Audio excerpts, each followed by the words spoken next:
Olá, bem-vindos e bem-vindas de volta. Nós vamos dar início agora à nossa aula 4, que é praticamente um complemento da aula anterior, né? Como a aula anterior ficou bem longa, bem densa, com bastante conteúdo, eu preferi deixar separada a obra Reivindicação dos Direitos da Mulher, justamente porque foi uma das bibliografias principais da dissertação, que é base, que sustenta esse produto tecnológico, né, do qual o minicurso faz parte. Então, nós vamos falar um pouquinho sobre o livro propriamente dito. Eu já expliquei bastante coisa dele na aula passada, então aqui é um revisitar de tudo que nós já falamos, e eu trarei, assim como trouxe das outras obras, alguns pequenos trechinhos, bem pouquinho, só para dar o tom de como que é o nível da crítica que o Wollstonecraft traz em relação não só à teoria russoniana, mas também à questão da condição social, política, moral da mulher de sua época. Vou compartilhar aqui a minha tela com vocês, para nós darmos continuidade. Então, aqui, na reivindicação dos direitos da mulher, nós podemos ver que foi uma obra revolucionária para sua época, precursora do feminismo contemporâneo. Muitos estudiosos do feminino consideram essa obra como uma obra proto-feminista.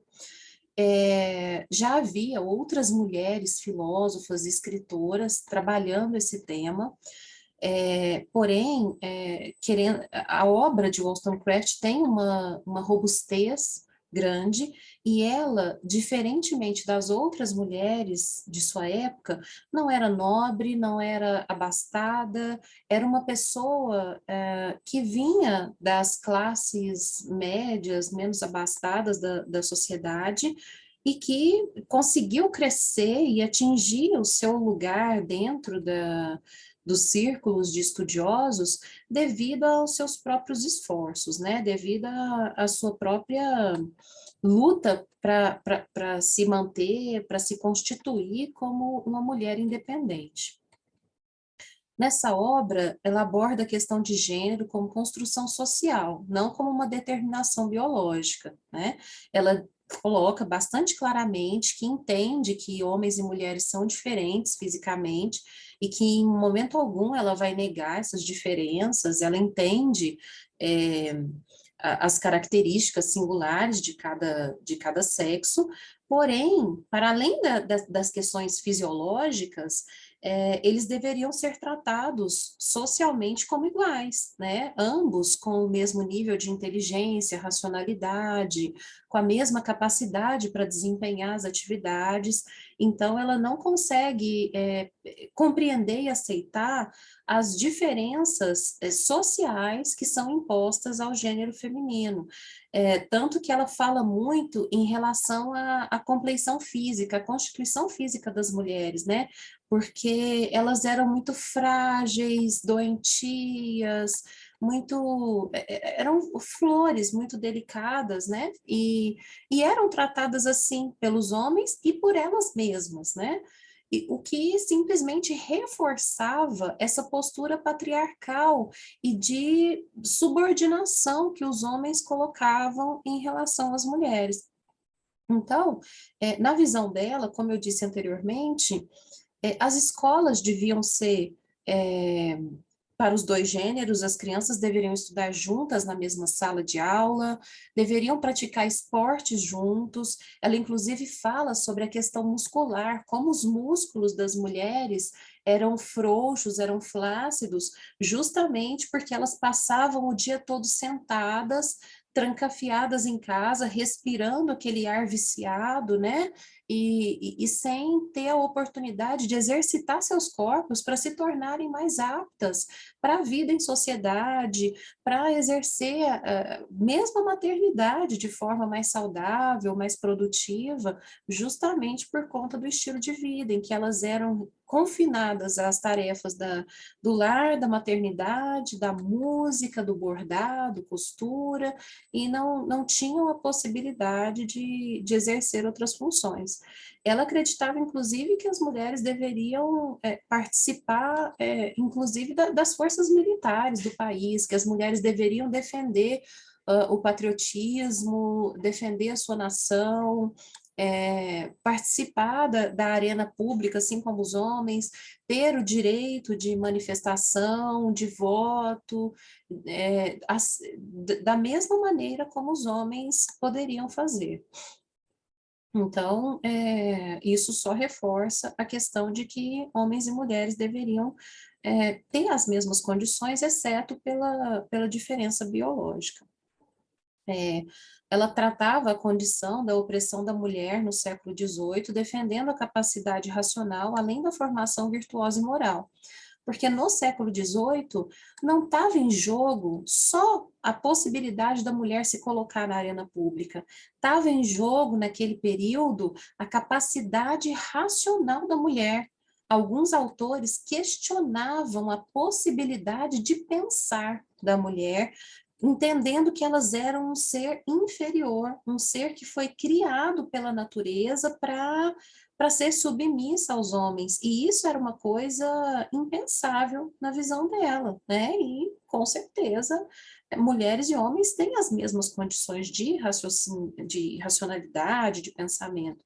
E, além dessa questão de estar em jogo a própria capacidade de raciocínio das mulheres, também estava em jogo a questão da moralidade, porque os homens estavam sujeitos ao julgamento da lei.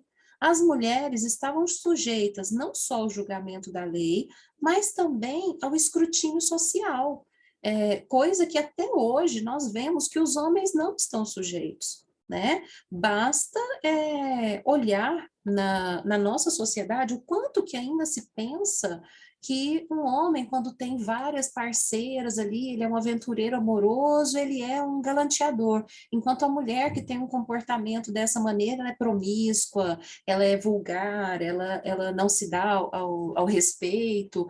Então, assim, nós ainda temos resquícios, né, memórias, traços dessas antigas concepções sociais a que a mulher está subjugada o tempo todo. Então, não só para o Rousseau, mas para vários outros autores da época, a mulher tinha essa questão do julgamento social. Então, ela tinha que ser criada para ser aprovada dentro dos moldes sociais, o que já não era uma questão tão crucial para os homens. Os homens tinham uma flexibilidade um pouco maior de se colocarem dentro da sociedade. É claro que se nós pensarmos em termos de educação, tanto homens quanto mulheres recebiam uma educação alienante, porque numa sociedade em que os homens são levados a pensar que as mulheres têm tal limitação, eles estão sendo criados de forma alienada. E se eles são criados justamente para reproduzir essa forma enviesada de pensamento, também é outra prova de alienação da educação masculina. De qualquer forma, mesmo alienados, ainda assim eles tinham uma condição de mobilidade social, de se flexibilizar dentro dos lugares na sociedade muito maior do que a das mulheres.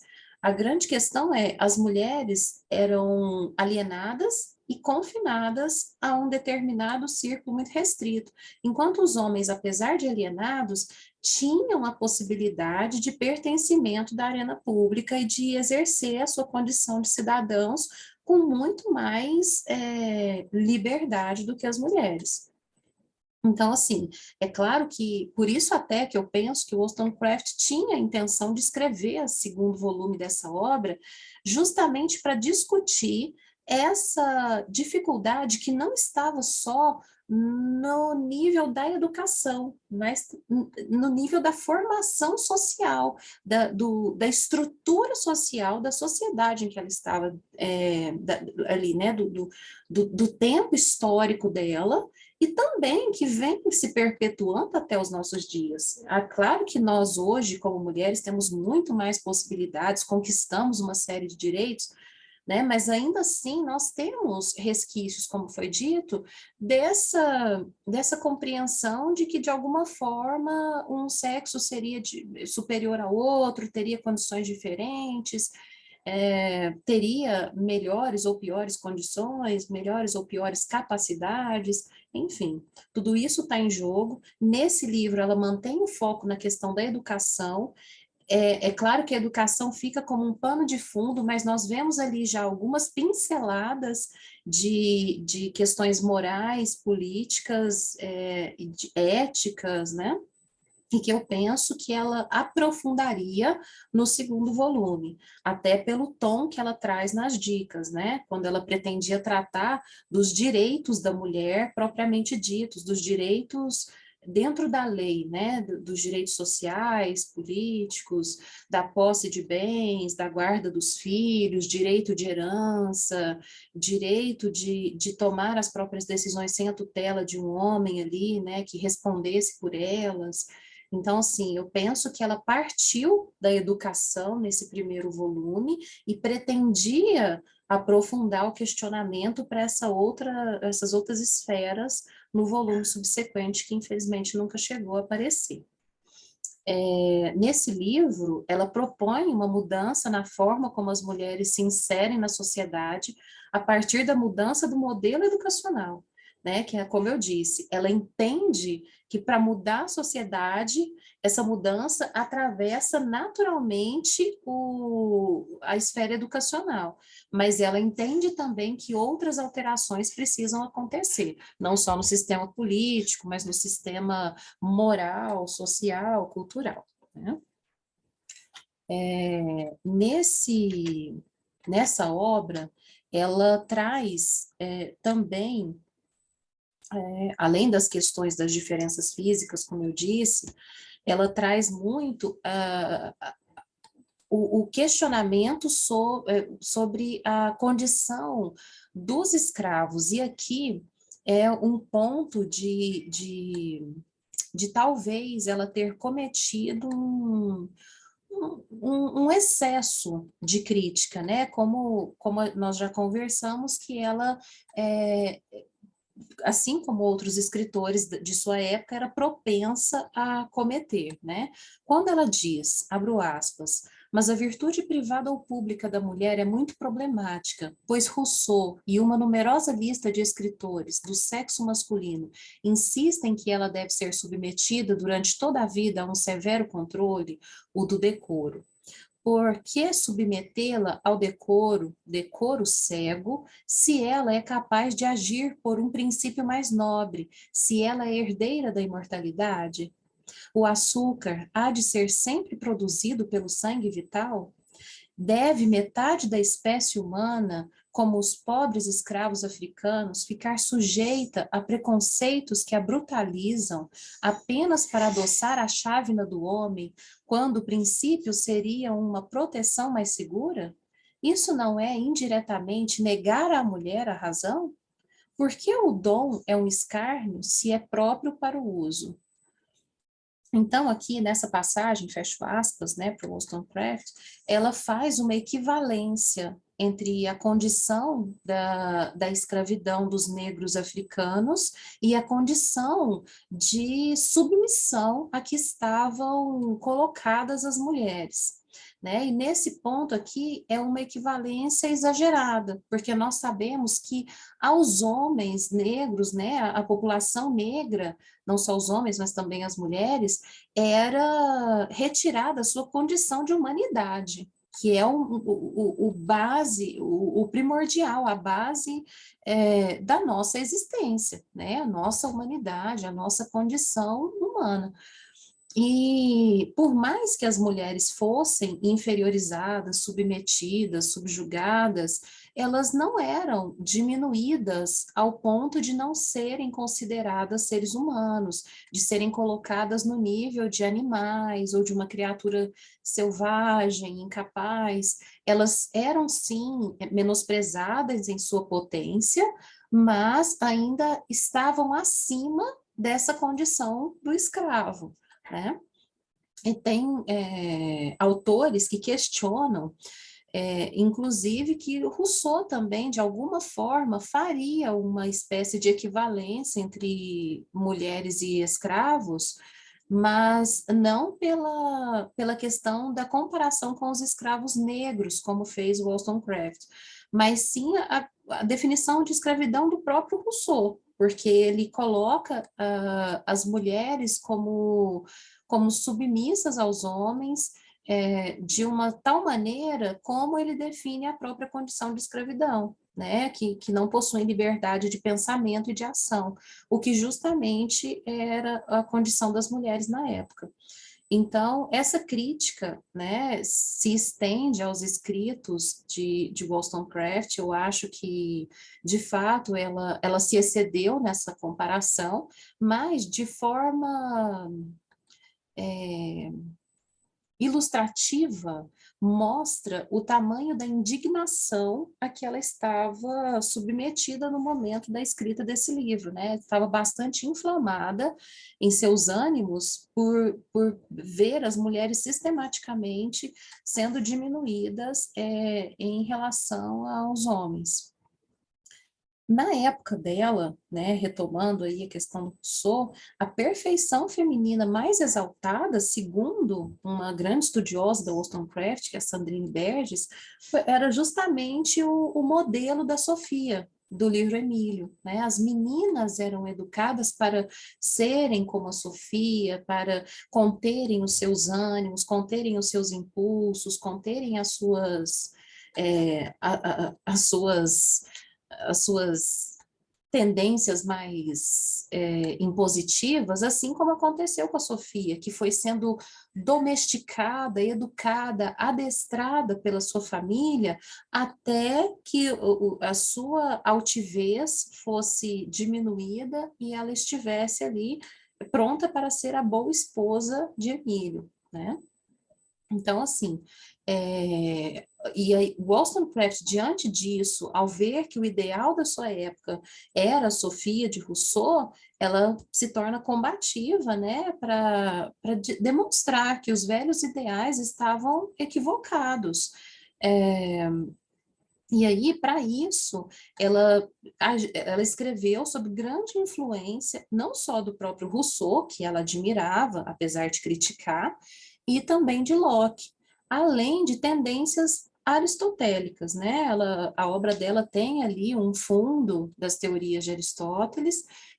Alguns estudiosos questionam se ela teria também uma influência de Platão, mas a Berges averigou que na época dela a obra de Platão ainda não estava traduzida para os idiomas que ela dominava, então realmente ela não teria tido contato com a obra de Platão e como por ser mulher, por ter tido uma formação educacional não tão rica quanto poderia, ela era autodidata, né, nos idiomas que ela conhecia, porque ela trabalhou como tradutora, mas ela era uma tradutora autodidata, então ela não conhecia o grego e o latim como os homens de sua época, bem formados e bem estudados, conheciam. Então, ela falava, se não me engano, um pouco de alemão, um pouco de italiano, francês, o inglês. Então, havia ali uma dificuldade de acesso ao acervo de grandes autores clássicos, de filósofos clássicos, para, inclusive, ela poder aprofundar o seu nível de crítica, né? E embasar melhor a sua construção de pensamento. Além dessas influências, desses grandes pensadores, ela sofreu influência dos dissidentes, na figura do Dr. Richard Price, e dos movimentos anti-escravistas crescentes naquele período. Como eu já citei, ela também lutou pela libertação dos escravos, ela era uma abolicionista. Segundo palavras dela, abro aspas, a sujeição servil aos quais atrofia toda a aos pais, desculpe, atrofia toda a faculdade mental. E o senhor John Locke observa com muito critério que se a mente for controlada ou humilhada em demasia nas crianças, se seu entusiasmo for muito rebaixado ou enfraquecido por uma mão severa demais, elas perdem todo o seu vigor e sua engenhosidade. Essa mão severa pode explicar, de certa maneira, a fragilidade das mulheres, pois as meninas, por vários motivos, são mais reprimidas por seus pais do que os meninos, em todo o sentido da palavra. Fecho aspas.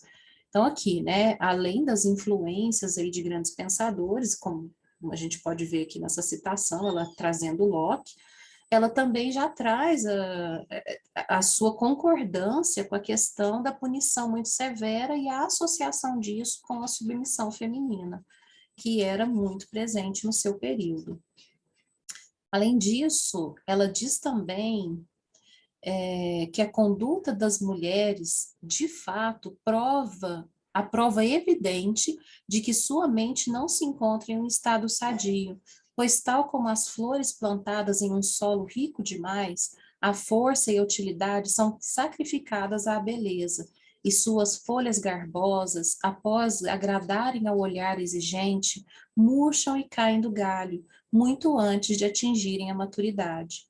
Atribua a causa desse florescimento estéril a um sistema de educação falso, extraído de livros sobre o assunto, escrito por homens, que, ao considerar as mulheres mais como fêmeas do que como criaturas humanas, estão mais ansiosos em torná-las damas sedutoras do que esposas afetuosas e mães racionais. O entendimento do sexo feminino tem sido tão distorcido por essa homenagem ilusória que as mulheres civilizadas de nosso tempo, de nosso século, com raras exceções, anseiam apenas inspirar amor, quando deveriam nutrir uma ambição mais nobre e exigir respeito por suas capacidades e virtudes. Fecho aspas. Então, aqui ela já denuncia claramente a questão de tanto homens quanto mulheres estarem envolvidos no rebaixamento da condição feminina sob um véu, uma ilusão de que, na verdade, as mulheres estavam sendo protegidas, exaltadas por sua beleza, por sua doçura, por sua suavidade.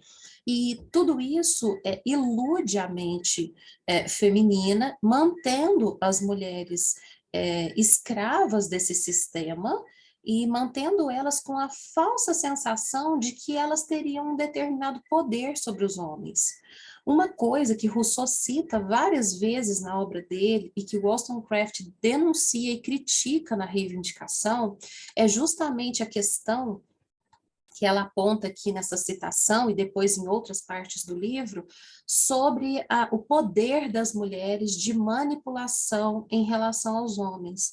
Né? Rousseau coloca que ao homem cabe a força, a iniciativa, a atitude, né? Enquanto a mulher, devido à sua fragilidade física, coube a questão da manipulação e do envolvimento do homem através da sedução. Então, que as mulheres teriam um poder natural sobre os homens através do uso da sedução. Né? Então, por isso, elas estariam também sujeitas ao escrutínio social, né? Então, assim, isso o Wollstonecraft rebate diretamente, ela é totalmente contra esta visão de que a mulher precisaria atender a critérios sociais e que a mulher teria como vantagem a seu favor o poder de sedução e de manipulação. Ela entende que ambos os sexos teriam essa potência de seduzir e de manipular, mas também teriam a capacidade de raciocinar e de produzir dentro das suas condições intelectuais, né? Então, a gente vê que ela realmente bateu de frente com essa postura do Rousseau. E assim, para encerrar essa aula de hoje, eu trago muito essa questão, né, da imagem das mulheres como flores de jardim que realmente florescem nesse sistema estéril, né, e acabam caindo as flores muito antes do tempo. O que que nós percebemos em relação a isso? O quanto que ela percebe que, devido à sua condição, né, devido à forma como a sociedade limita as mulheres, elas acabam se tornando criaturas muito frágeis e realmente sujeitas a essa perda de potência de forma muito prematura. Como elas não eram estimuladas, logo elas se tornavam muito deprimidas, muito restritas, o seu pensamento era raso, elas não tinham a condição, não por falta de capacidade, mas por falta de estimulação. Elas não acabavam não desenvolvendo a condição de conduzir um diálogo mais profundo, um diálogo mais interessante, e isso tudo acabava alimentando e justificando o discurso masculino pela dificuldade racional das mulheres. E foi justamente por não se encontrar sujeita a esse tipo de condição que a Wollstonecraft se encantou tanto quando ela entrou no mundo da literatura e pôde frequentar os círculos de amizades do Sr. Johnson, que era o editor ao qual ela trabalhava, justamente porque ela pôde ali extravasar toda a sua condição de racionalidade, sua condição de pensamento, debater, discutir com esses estudiosos que frequentavam ali a casa do Sr. Johnson. Inclusive, foi ali que ela conheceu William Godwin, que era um proeminente escritor anarquista da época, né? E ali ela conheceu vários outros estudiosos de grande importância. Então, foi a partir desse convívio que ela começou a aprofundar a sua análise, a sua crítica social, a sua crítica política, e a partir daí também que ela se impôs na sociedade, apesar de muito criticada, né, ela dividiu opiniões, assim como Emílio de Rousseau, que foi uma obra criticada por uns e ovacionada por outros, a reivindicação de Wollstonecraft também recebeu o mesmo tipo de acolhida, né? Criticada por uns e admirada por outros, né? O mais importante da obra é isso, além das questões educacionais que eu já disse na aula anterior, relativas à escola pública, gratuita ou de baixo custo, para que todos possam pagar, uma escola com professores que sejam pertencentes ali à paróquia, à comunidade, né, para que conheçam a realidade dos habitantes, é, uma escola em que teria a participação das famílias, que as famílias pudessem ter acesso aos professores, conversar com esses professores. Ela defende a contratação de professores profissionais nesse sentido, e não de tutores religiosos, como era de praxe no período.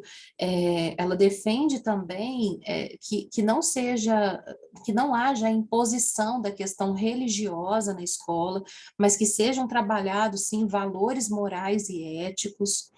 Defende, como eu já disse, o uso de uniforme, a alimentação na escola, a prática de atividade física comum para meninos e meninas, aulas com duração de no máximo 1 hora e com intervalos para a prática de atividade física e recreação nesses intervalos. Ela defende o uso de técnicas como roleplay, para poder, né, execução de papéis, teatralização, para auxiliar na, na, na fixação dos conteúdos, em lugar da recitação, da decoreba, né, que se usava muito. Além disso, ela traz muito forte a questão do conhecimento sobre o próprio corpo, conhecimento das questões biológicas, inclusive o ensino de questões de sexualidade na escola. Era, assim, uma proposta muito revolucionária para a época, né? Ela defende, inclusive, que o prédio, né, o ambiente escolar, tivesse em volta das salas de aula um pátio grande, um parque, para que as crianças tivessem esse espaço ao ar livre, pudessem tomar sol, praticar as atividades e ter um estilo de vida mais vigoroso e saudável, né?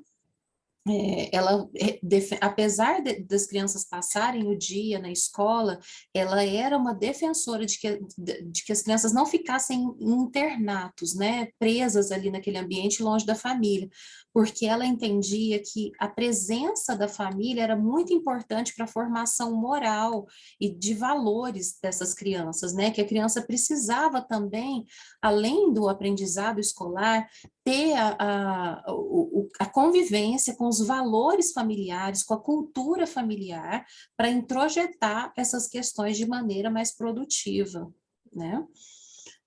Além de ser contra os internatos, ela também não aceitava a questão de um ensino diferenciado para as diferentes classes sociais. Ela entendia que todos estudariam juntos no período da manhã e durante a tarde, aí sim, cada um se direcionaria para uma formação profissional dentro do seu potencial, das suas condições, né, tanto financeiras quanto de interesse, que mesmo aqueles alunos que não tivessem condição financeira, mas que tivessem um bom desempenho, seriam admitidos nessa escola vespertina de formação profissional.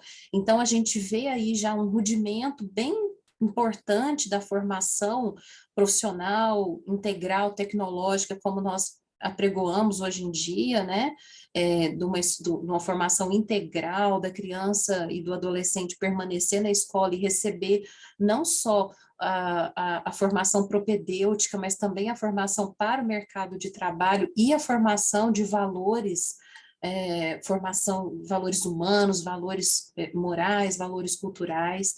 Então, tudo isso nós podemos perceber nessa obra dela.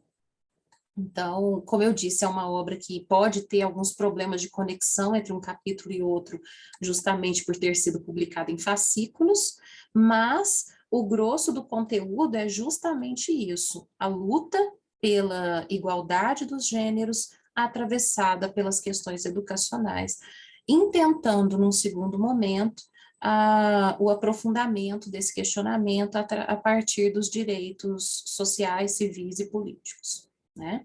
Eu vou deixando essa aula por aqui. É claro que tem muito mais para se descobrir nessas obras todas. Aqui eu dei um vislumbre, né? Fiz um panorama geral, um apanhado das principais ideias, tanto das outras obras discutidas quanto da reivindicação aqui, mas claro que cabe leitura e aprofundamento de todas elas. A nossa vantagem é que esta obra, Reivindicação dos Direitos da Mulher, está publicada em português pela editora Boitempo, então é de fácil acesso, é uma obra possível de ser adquirida, e é uma obra que vale muito a pena, não só pela questão de historicizar as lutas pela igualdade, mas também de compreender a atualidade das discussões que ela traz ali naquele texto, tá? Eu vou ficando, então, por aqui, encerro essa aula 4, e aí na próxima aula nós retomamos, agora compreendendo todo o trajeto de produção literária e filosófica dela, nós podemos continuar a explorar a história de vida dela, agora já sabendo as obras, porque aí quando eu citar, foi nesse momento que ela publicou tal coisa, fica mais fácil de vocês já irem se localizando e entendendo a importância desse entrelaçamento entre produção e história de vida, tá? Espero que todos estejam aproveitando. Nos vemos na próxima aula. Até mais.